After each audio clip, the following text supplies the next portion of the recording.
ભગવાન કૃષ્ણ ચંતી કુલસ્ત્રિય પ્રદુષંતિ કુલસ્ત્રિય શ્રીશિવસુષ્ટાસુ વાસુદેય શ્રીશુદ્રષ્ટાસુ વાસુદેય જાયતે વર્ણશંકર જાયતે વર્ણશંકર અધર્માદિવવાસ કૃષ્ણ અધર્માદિવવાસ કૃષ્ણ પ્રદુષંતિ કુલસ્ત્રિય પ્રદુષંતિ કુલસ્ત્રિય શ્રીશુદ્રષ્ટાસુ વાસુદેય શ્રીશુદ્રષ્ટાસુ વાસુદેય જાયતે વર્ણશંકર જાયતે વર્ણશંકર અધર્માદિવવાસ કૃષ્ણ અધર્માદિવવાસ કૃષ્ણ પ્રદુષંતિ કુલસ્ત્રિય પ્રદુષંતિ કુલસ્ત્રિય શ્રીશુદ્રષ્ટાસુ વાસુદેય શ્રીશુદ્રષ્ટાસુ વાસુદેય જાયતે વર્ણશંકર જાયતે વર્ણશંકર અધર્માદિવવાસ કૃષ્ણ प्रदुष्यन्ति कुलस्त्रियः प्रदुष्यन्ति कुलस्त्रियः श्रीशूद्रष्टासु वार्ष्णेया श्रीशूद्रष्टासु वार्ष्णेय जायते वर्णशङ्करः जायते वर्णशङ्करः अधर्मादिववास कृष्ण अधर्मादिववास कृष्ण प्रदुषन्ति कुलस्त्रिय प्रदुषन्ति कुलस्त्रियः श्रीशुद्रष्टासु वासुदेय श्रीशूद्रष्टासु वार्ष्णेय जायते वर्णशङ्कर जायते वर्णशङ्करः अधर्मादिववास कृष्ण अधर्मादिववास कृष्ण प्रदुषन्ति कुलस्त्रिय प्रदुषन्ति कुलस्त्रियः श्रीशुद्रष्टासु वासुदेय श्रीशूद्रष्टासु वार्ष्णेय जायते वर्णशङ्कर जायते वर्णशङ्करः માતાએ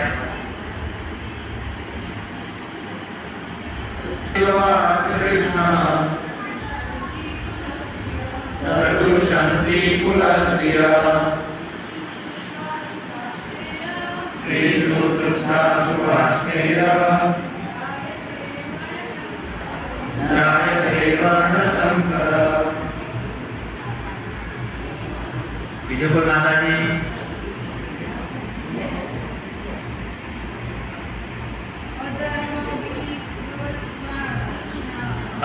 अधर्मादिववास कृष्ण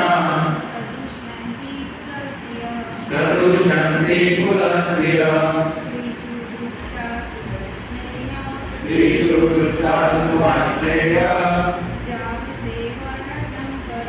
जायते वर्णशङ्करः ભગવાન અને બાવા સુગત એસી ભક્તિલા સ્વામી શ્રી પ્રભુપાદ દ્વારા ભગવાન સંસ્થાપના કરી દ્વારા હે કૃષ્ણ જ્યારે કુળનો અધર્મનો પ્રત્યાયન થાય છે ત્યારે કુળની સ્ત્રીઓ વૃદ્ધિ પાઈ જાય છે અને સ્ત્રીત્વના પતનથી એક વૃદ્ધિવંશી અવાંછિત સંતતિ ઉત્પન્ન થાય છે બાવા જીવનમાં શાંતિ સમૃદ્ધિ તથા આધ્યાત્મિક પ્રગતિ માટે માનવ સમાજનો ઉત્તમ પ્રજાભોગી એ મૂળભૂત સિદ્ધાંત છે વર્ણાશ્રમ ધર્મના નિયમો એવી રીતે કરવામાં આવ્યા કે રાજ્ય તથા જાતિના આધ્યાત્મિક ઉત્કર્ષ માટે સમાજનો ઉત્તમ પ્રજા ઉત્પન્ન થાય સમાજનો આવી પ્રજાનો આધાર સ્ત્રીના સતીત્વ પર અને તેની નિષ્ઠા પર રહે છે જેવી રીતે બાળકો સહજ રીતે ગેરમાર્ગે દોરવાઈ જવાનું વલણ ધરાવે છે તેવી જ રીતે સ્ત્રીઓ પણ પતિત થવાનું વલણ ધરાવે છે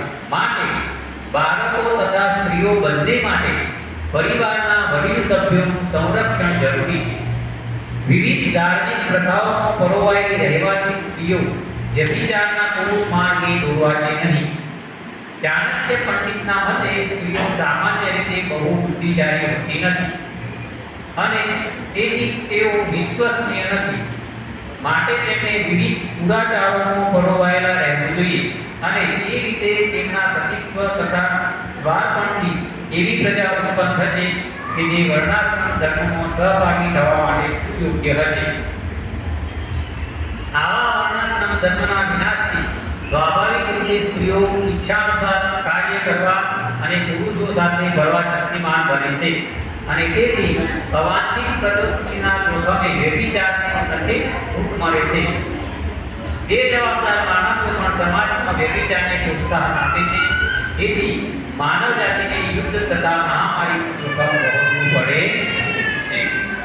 ઓમ જય કલાલય ચક્ષુર્મિલિતં येन तस्मै श्रीगुरुवे नमो विष्णुपादाय कृष्णाय भूतले श्रीमती भक्तिवेदांत स्वामी नामिने नमस्ते सारस्वती देवी गौरवाणी प्रचारिणे देवी श्री चैतन्यवादी पाठशाला प्रदेशाय जय श्री कृष्ण चैतन्य प्रभु नित्यानंद श्री अद्वैत गदाधर शिवाकारानीति गौर भक्तवृंद.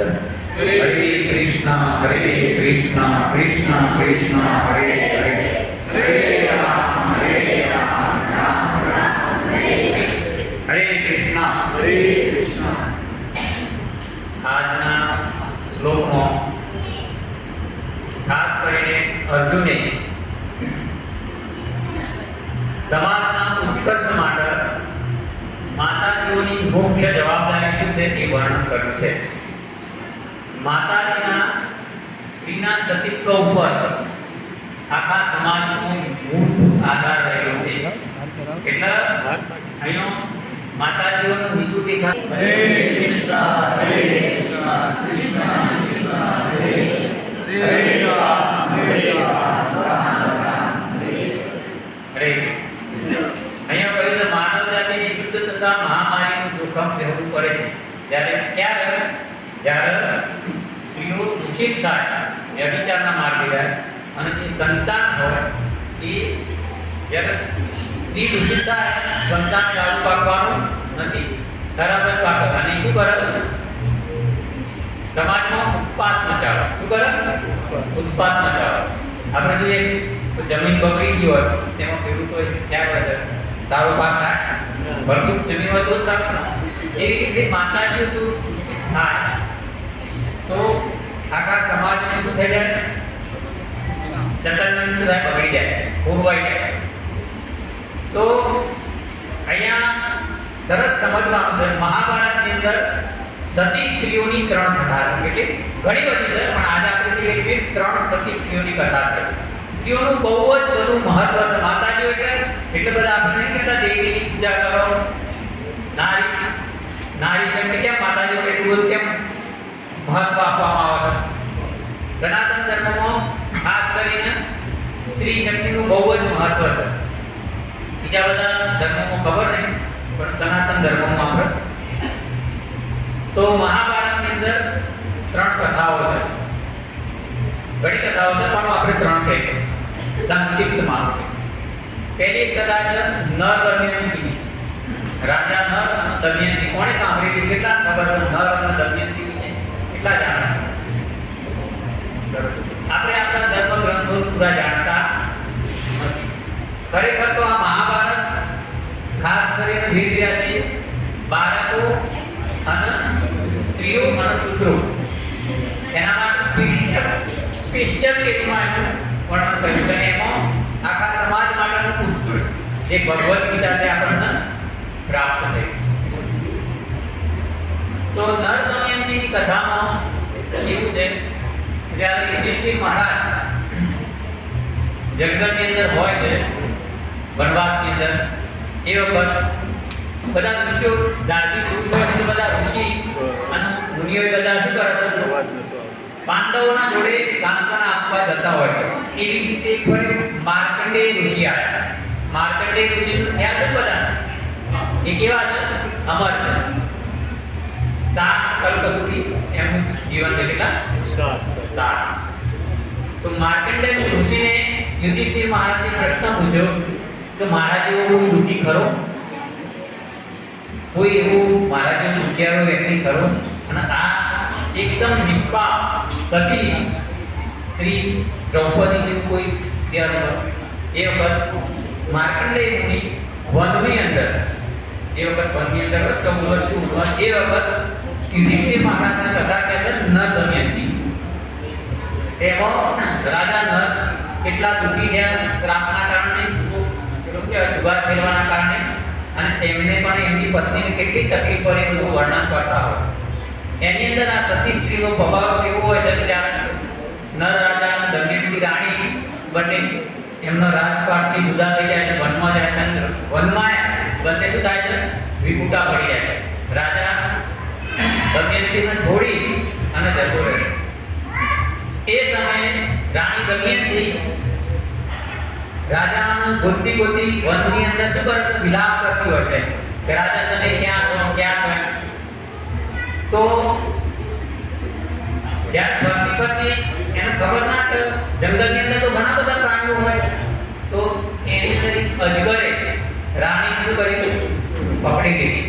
હવે રાણી અજગરે પકડી છતાં રાણી પોતાની ચિંતા નથી કરતી. એ કોની ચિંતા કરે છે? નરરાજા. એને કહે છે કે હે નરરાજા, તમે મારા ઉપર કઈ રીતે જીવી શકશો? તમારું કેવી રીતે તમે દુઃખનું નિવારણ કરશો? હું તમને જો હું તમારા જોડે હોત તો તમને સાંત્વના આપો. એટલે નરરાજા વિશે ચિંતા કરે છે. તો સતી સ્ત્રીની આ એક શું હોય છે? લક્ષણ હોય છે કે પોતાની જાતની ચિંતા કરતી નથી, પણ નરરાજા માટે એ વિલાપ કરતી હોય છે કે તમે કેવા દુઃખી થતા છો, હું તમારી મદદ કઈ રીતે કરી શકું એમ. તો એ સમયે જંગલની અંદર એક શિકારી હોય છે, વ્યાઘ્ર કહેવાય છે. મહાભારતની અંદર એનું વર્ણન છે વ્યાઘ્ર કહે. વ્યાઘ્ર એટલે શિકારી. એ જોવા છે કે કોઈ સ્ત્રીને અજગરે પકડી છે, તો એ શું કરે છે? તો હથિયાર હોય તો અજગરને કાપી નાખે છે અને દમયંતી છોડી દે છે. હવે જ્યારે દમયંતી છોડી દે છે, પછી દમયંતીને પૂછે છે, બધી માહિતી દે છે કે તમે કોણ છો અને કેવી રીતે એમ. પણ એ જે શિકારી હોય છે એ જંગલમાં એક સ્ત્રીને જોયો તો એનું શું થયું? વિચાર મન ખરાબ થઈ ગયું. તો એને ભોગવાની ઈચ્છા થઈ. દમયંતીને ખબર પડી કે આની દ્રષ્ટિ છે ખરાબ છે. તો દમયંતીએ શું કર્યું? ભગવાનનું સ્મરણ કર્યું કે ભગવાન તો ખરેખર સતીવ્રતા સ્ત્રી, હું એક પતિ સિવાય બીજા સપને પણ કોઈ પુરુષનો વિચાર ના કર્યો હોય તો અત્યારે આ વ્યક્તિ એના શરીરથી અલગ થઈ જાય, એનો જીવ જતો રહ્યો. પેલો જે શિકારી હતો એ ખાલી દમયંતીના સ્મરણ માત્રથી દેહ છોડી દીધો. એને પોતાનો બચાવ્યો, છતાં પોતાની સતીત્વની રક્ષા કરવા માટે એને પોતાના સતીત્વના પ્રભાવથી એ વ્યાકરણ ખતમ કરી નાખ્યું. તો આ રીતે સતી સ્ત્રીની અંદર એટલું બધું પ્રબળ શક્તિ હોય છે કઈ ગમે તેને શું કરી શકે? એક એની દ્રષ્ટિ માત્રથી એને પતન કરી શકે છે. એવી જ બીજી એક કથા છે, આપણે ચતુર્થી કથાઓ કહીશું. આ એટલા માટે કહેવામાં આવે છે માતાજી લોકો, ખાસ તો માતાજીઓએ ધ્યાન આપવાનું છે. આ એટલા માટે કહેવામાં આવે છે, દાખલા તરીકે કોઈને આપણે એમ કહીએ, કોઈ વ્યક્તિ કઈ સારો વેપારી થાય, ડોક્ટર માં કે એન્જિનિયર માં એમ કહીએ તો કોઈ બના એને બતાવવામાં આવે જો ડોક્ટરની કેટલો સુખી છે, એવી ગાડીઓમાં ભરે છે, કેવો બંગલો છે, આ વેપારી કેટલો સુખી છે, કેવો આવું કંઈક કરતું એમ કંઈક સારું જોઈએ જોવા એ વિશે એમ શું થાય? ઉત્સાહ મળે. તો આ કથાઓ પરથી મહાભારતની અંદર જે કથાઓ છે એ સાંભળવાથી સમજવાથી માતાજી શું થાય? પ્રોત્સાહન મળે કે આપણામાં શું શક્તિ સમાયેલી છે. એકવાર એક બ્રાહ્મણ હતા, બ્રાહ્મણને માફ કર્યો. એ એમની તપસ્યા કરી, બ્રાહ્મણ દેવતાએ સરસ તપસ્યા કરી અને એટલી બધી તપસ્યા કરી કે યોગી એવા થઈ જાય તો કોઈની ઉપર આમ ક્રોધની દ્રષ્ટિથી જોવા તો થઈ જાય, બરી ભસ્મ થઈ જાય ખાલી દ્રષ્ટિથી આમ. તો એકવાર એ ધ્યાનની અંદર બેઠા હતા વડના ઝાડ નીચે, તો એક બકરું એને શું કર્યું? પક્ષી તો ખબર ના આવે ભીડ કરી તો એ ખરાબ થયું. એમને કોક દ્રષ્ટિથી આમ જોયું બકરા સામે, બરી ભસ્મ થઈ ગઈ. પછી એ જતા હતા ગામની અંદર, બ્રાહ્મણ હતા એ પોતે વ્રત તપ નિયમનું બધું પાલન કરતા હતા અને તપસ્યા કરતા હતા. ગામની અંદર ભિક્ષા માંગવા ગયા. તો ભિક્ષા માંગવા ગયા એ સમયે એક ઘરની અંદર ગઈ અને બહાર અવાજ આવ્યો ભિક્ષામ દેહી. તો અંદરથી અવાજ આવ્યો માતાજીનો, તો મહારાજ ઉભારો આપો છો એમ. એ વાસણ ધોતી વાસણ મૂકીને જેવો મહારાજના આપવા એના બચ્ચા બહાર કામ કરતા હતા ત્યાંથી એકદમ પતિની એન્ટ્રી. તો એને શું કર્યું? પેલા મહારાજ બહાર ઊભા રહ્યા છે પણ છતાં એને શું કર્યું? પતિની પહેલા સેવા કરી, પતિને હાથ પગ ધોવા માટે પાણી આપ્યું, ભોજન કાર્ય આપ્યું, જમાડ્યા. તો પેલા બહાર હતા સાધુ, બહુ તપસ્યાના બ્રાહ્મણ દેવ, એ ગુસ્સે થયા. અને જ્યારે પેલા આવ્યા, માતાજી બહાર નીકળ્યા, પતિની સેવા કરી, ભિક્ષા આપવા, તો ક્રોધાયમાન થઈ ગયા. તમને ખબર નથી બ્રાહ્મણો શું છે? બ્રાહ્મણોની એક દ્રષ્ટિથી શું થાય તમને ખબર પડે છે? તમને કોઈ ભાન નથી બ્રાહ્મણોનું કઈ રીતે સન્માન કરવું જોઈએ? સમજો. નહીં હોય તો તમે શાસ્ત્રોનું પઠન કરો, નહીં તો બ્રાહ્મણ કોપાયમાન થશે, તમારી શી દશા થશે? એટલે પેલી માતાજી કહ્યું, ક્ષમા કરજો મહારાજ, હું પેલી બગડી નથી, હું બગડી નથી, તે બગડી બસ. અને તમે બ્રાહ્મણ દેવ છો, હું તમારો આદર સત્કાર કરું છું, પણ હું પહેલા મારા પતિનું પરમેશ્વર માનું. એટલે અચાનક મેં તમને કહ્યું પણ અચાનક પતિદેવ આવ્યા એટલે હું એમની સેવાના ખાતર એમની સેવામાં રોકાઈ એટલું હું લેટ થઈ, એના માટે તમે ક્ષમા કરજો. અને તમે બ્રાહ્મણ છો, તમે તપસ્યા કરે છે, છતાં પણ તમને શું કહેવાય શાસ્ત્રોનું પૂર્ણ જ્ઞાન થયું નથી. જો તમારે ખરેખર શાસ્ત્રોનું પૂર્ણ જ્ઞાન લેવું હોય, એક ગામ છે એનું નામ આપ્યું અને એક બ્રાહ્મણ કસાઈ હતું એનું નામ આપ્યું. એના તમને એ જ્ઞાન કરાવશે. એ બ્રાહ્મણ એ ત્યાં ગયા, એ કસાઈના જોડે ગયા ને એટલે કસાઈએ જાણી લીધેલું. કસાઈએ બ્રાહ્મણ દેવનું સ્વાગત નહીં કર્યું અને પછી એમનું બધું બોધ આવ્યું. એક વાત આખી અલગ છે પણ સત્યનું કેટલું મહત્વ છે. બીજી એક કથા છે મહાભારતની અંદર કે સુકન્યા નામે રાજા સુકન્યા રાજાનું નામ હતું. આપણે મહાભારત લઈને જ આવ્યા. તપસ્યાથી ગ્રસ્ત હતા કે એમના શરીરે શું એકદમ રાફડું થઈ ગયું. શું થયું? રાફડું. અને રાફડાની અંદરથી ખાલી બે આંખો ખુલી હતી આમ, અને પેલી ટોર્ચ હોય ને એ રીતે બધું જોતા હતા. તો આ સુકન્યા રાજાની પુત્રી હતી. તો એ વનમાં ફરવા ગઈ, તો ફરતી હતી તો એ વખત આ આજ્ઞા જેવું ચમકે ને, શોકરમાત્મા જોયું કે આ શું ચમકશે. હવે ફરતી હતી એ વખત પેલા ચવન ઋષિએ પણ એને જોઈ. તો ચવન ઋષિનું પણ દિલ એમનું દ્રષ્ટિ પેલી એ થઈ કે ખરેખર આને બૂમે પાડી, પણ એ પેલા રાફડાની અંદર સાંભળી શકી નહીં. પણ પેલું જોયું કે ચમકસ અને શું કર્યું? સરીગારી. તો સરીગારી તે ઋષિની શું આંખ ફૂટી ગઈ. પણ તપસ્યા કરતા હતા, ઋષિ પાવરફુલ હતા. તો એ જ્યારે કન્યા જંગલમાં ફરવા આવી હતી, રાજાના સૈનિકો સિપાહીઓ બધા જોડે આવેલા હતા. રાજકન્યા એટલી બધા જોડે હોય તો ઋષિએ ખાલી સંકલ્પ કર્યો અને સૈનિકોના બધાના શું ઝાડુ પેશાબ બંધ થઈ ગયા. ઋષિના સંકલ્પથી ઝાડુ પેશાબ બંધ થઈ ગયા એટલે ત્રાહીમામ થઈ ગયા. તો રાજા જ્ઞાની હતા, આવું એકદમ થાય નહીં. ગમે તે તમે કોઈનો પણ ગુનો કર્યો છે, કોઈનો ભયંકર અપરાધ લાગી જવાથી આ થયું છે, તપાસ કરી કે આ અશક્ય નથી, આ થવાનું એકદમ. તો પેલી કન્યાએ કહ્યું કે મારાથી એક અપરાધ થયો છે, હું કોઈ પેલો રાફડો હોય ને એની અંદર છરી કરી હતી, એની અંદરથી લોહી નીકળ્યું હતું. તો ગમે તે કે જીવની હત્યા થઈ હશે. તો તપાસ કરાઈ તો ચવન ઋષિએ પછી એમને કબરી પડે ચવન ઋષિને કે માફ કરો, અમારા છોકરીના જે ગલતી થઈ જશે કે ક્ષમા એક સાથે જ કરો કે એમને મારા હાથે પરણી જાય.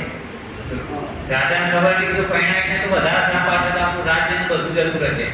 છોકરીને પરણાવી પણ ચવન ઋષિ ઉઠા ગરડા છતો એ છોકરીને જ્યારે રાજાએ પરણાવી તો ચવન ઋષિને સમર્પિત થઈ ગઈ અને પતિ તરીકે સ્વીકારીને એકદમ.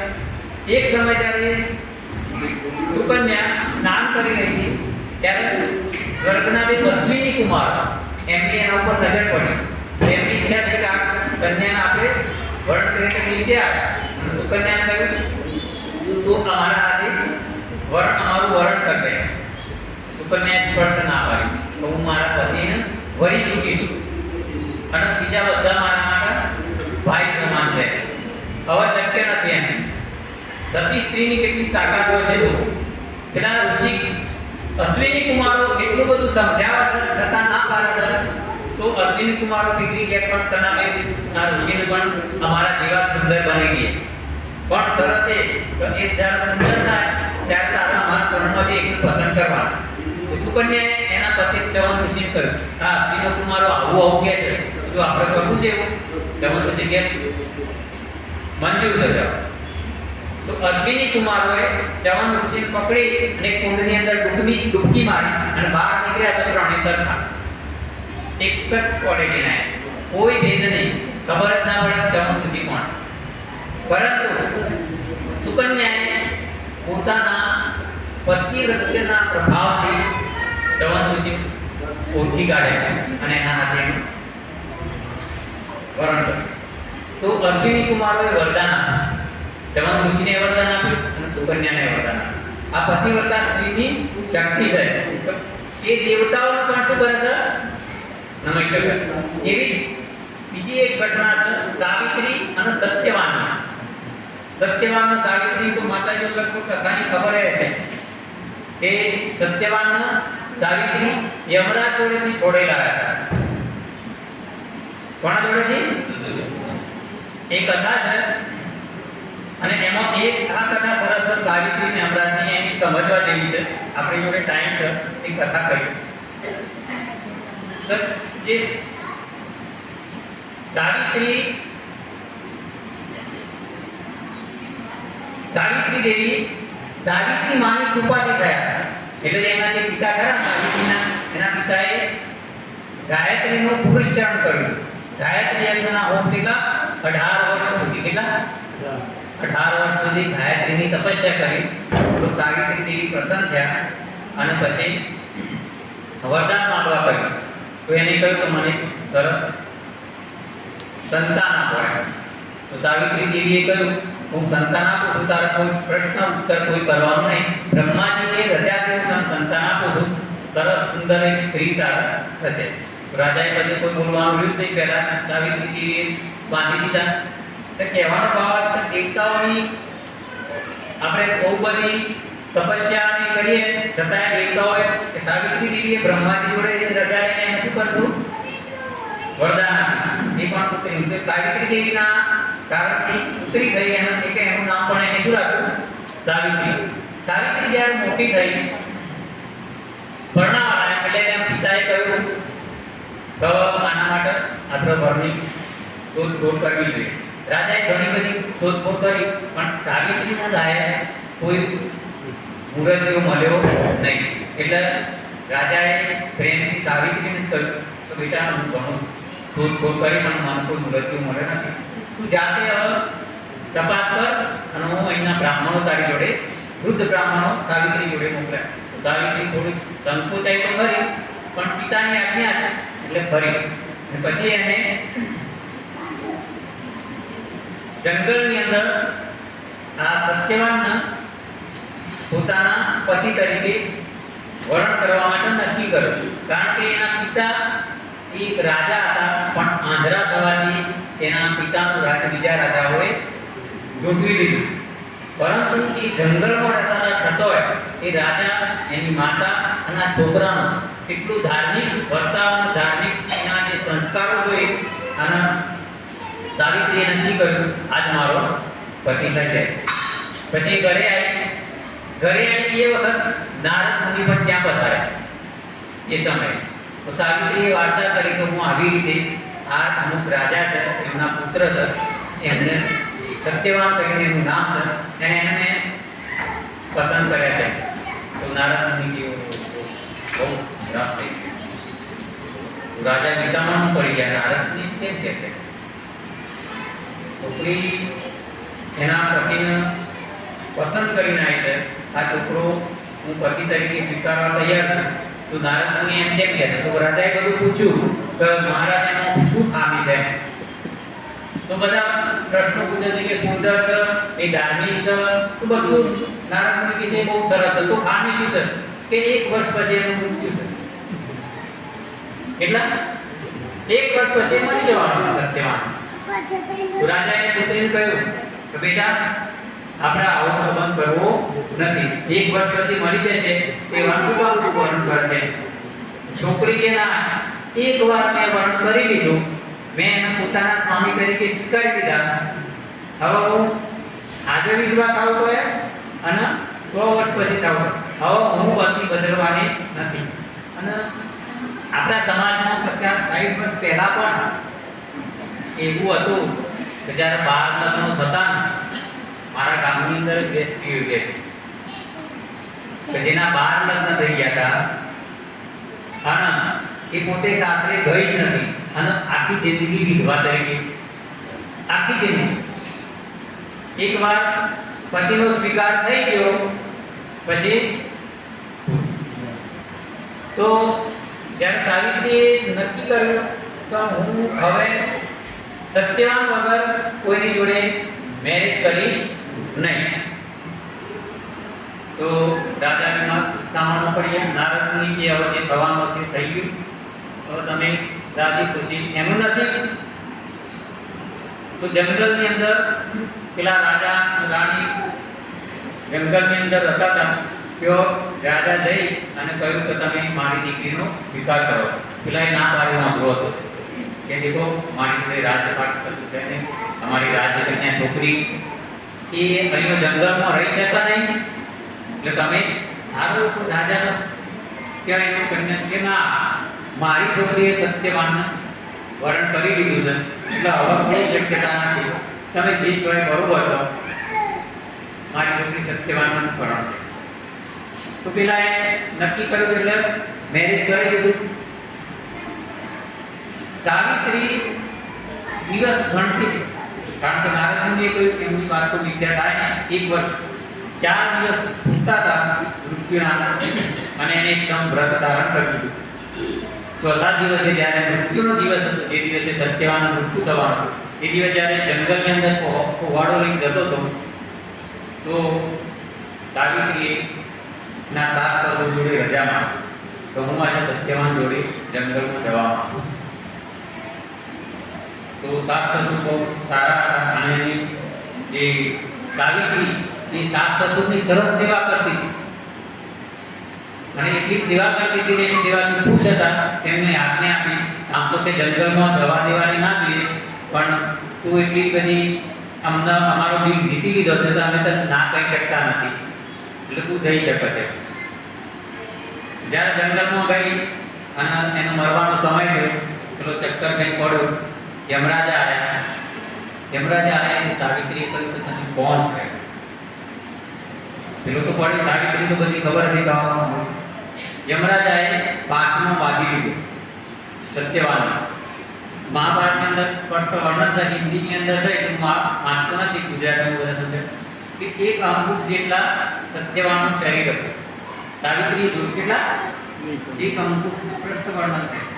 અને આપણે શાસ્ત્રોમાં ઘણી જગ્યાએ વર્ણન છે કે આપણે હૃદય પ્રદેશની અંદર આપણે રહેતા હોઈએ છીએ, અંગૂઠ જેટલું આમ તો આત્માનું અણુ જેટલું, પણ જ્યારે એને બીજું શરીર આપવામાં આવે છે સૂક્ષ્મ, પછી એને બાંધી અને યમરાજા લઈ જાય. સાવિત્રી પૂછે છે, આમ તો તમારા દૂતો આવે લેવા માટે, તો તમે સ્વયં કેમ આવ્યા છો લેવા? જનરલી તો શાસ્ત્રોમાં વર્ણન છે કે કોઈ વ્યક્તિ મૃત્યુ પામે તો એના દૂતો આવતા, તમે કેમ લેવા આવ્યા છો? તેને સત્યમાં કેટલો ધાર્મિક છે, પૂર્વજન્મનો કેટલો સારો કર્મ છે, ઘણું બધું સમજાવે. એટલે આવા પુરુષને લેવા પોતે આવે છે, એટલો બધો સારો વ્યક્તિ છે. હવે તું પણ એટલી સારી રીતે મારી જોડે રજૂઆત કરે છે અને પૂછે છે, એટલે હું પણ તને એમ કહું છું કે તું સત્યવાનના પ્રાણ સિવાય બીજું કોઈ વરદાન માગી લે. સત્યવાન સિવાય બીજું કોઈ વરદાન તું માગી લે. એને ખબર હતી એને પણ ભાઈ નહોતો, તેને પોતાના પિતાના પુત્રો થાય એવું વરદાન માગ્યું. પછી ઘણી બધી ચર્ચા થઈ અને સાવિત્રીજી યમરાજા પાછા પ્રસન્ન થયા અને ચાલવા લાગ્યા. પછી કે કહું તું મારી જોડે નથી, તું પાછી વળ, આગળ તારથી હવાય નહીં. એક બીજું વરદાન માગી લેતું. બીજું વરદાન માગ્યું કે મારા જે સસુર છે અને સાસ છે, સસુરની આંખો આવી જાય અને એમનું ગયેલું રાજ્ય છે એ પાછું મળી જાય. યમરાજા કે તથા પૂજા. પણ